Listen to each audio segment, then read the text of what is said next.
آج کے اس پروگرام میں جناب جنرل صاحب تشریف لائے، بہت اچھا لگا الحمدللہ۔ ان سے ہمیں بہت کچھ سیکھنے کو ملا، جن میں سب سے اہم بات ان کی یہ تھی کہ مدارس کو دینی اور دنیاوی دونوں تعلیموں کو ساتھ لے کر چلنا چاہیے۔ جنرل صاحب نے ہمیں واعتصموا بحبل اللہ جمیعا ولا تفرقوا کی طرف بہت زیادہ اشارہ کر دیا کہ ہماری امت مسلمہ جو ہے وہ فرقوں کے اندر بڑھتی جا رہی ہے، بلکہ ہمیں فرقوں کے میں بٹنے کی بجائے اتحاد کی ضرورت ہے۔ الحمدللہ آج ہمارے پاس جو لیکچر ہوا اس سے ہمیں بہت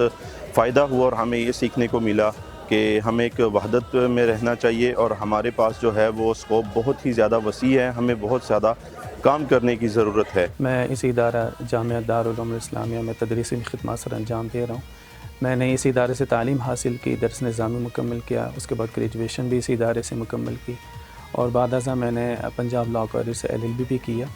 اور یہ ساری تعلیم جو میری ہے وہ اس ادارے کے توسط سے ہی مکمل ہوئی۔ آج ہمارے ادارے میں جناب لیفٹیننٹ جنرل ریٹائرڈ ہمایوں عزیز صاحب تشریف لائے۔ اس سلسلے میں انہوں نے یہ بات کی کہ جی دینی اور دنیاوی تعلیم کو اگر ہم ایک معتدل انداز میں لے کر چلیں، اس کو بیلنس کر کے چلیں، تو یہ بہت ہی بڑا ایک اقدام ہوگا۔ 2006 میں جامعہ دارالعلوم اسلامیہ میں نے داخلہ لیا، اور 2016 تک میں نے تقریباً 10 سال کا عرصہ اسی جامعہ میں پڑھا، اور جیسا کہ آج ہمارے یہاں پروگرام تھا جامعہ دارالعلوم اسلامیہ میں،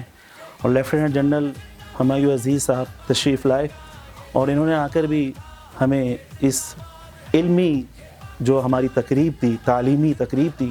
اس میں یہی بات ارشاد فرمائی کہ جو اللہ تعالیٰ قرآن مجید میں فرماتے ہیں کہ یا ایھا الذین آمنوا ادخلوا فی السلم کافہ، کہ ایمان والو اسلام کے اندر پورے کے پورے جو ہے وہ داخل ہو جاؤ۔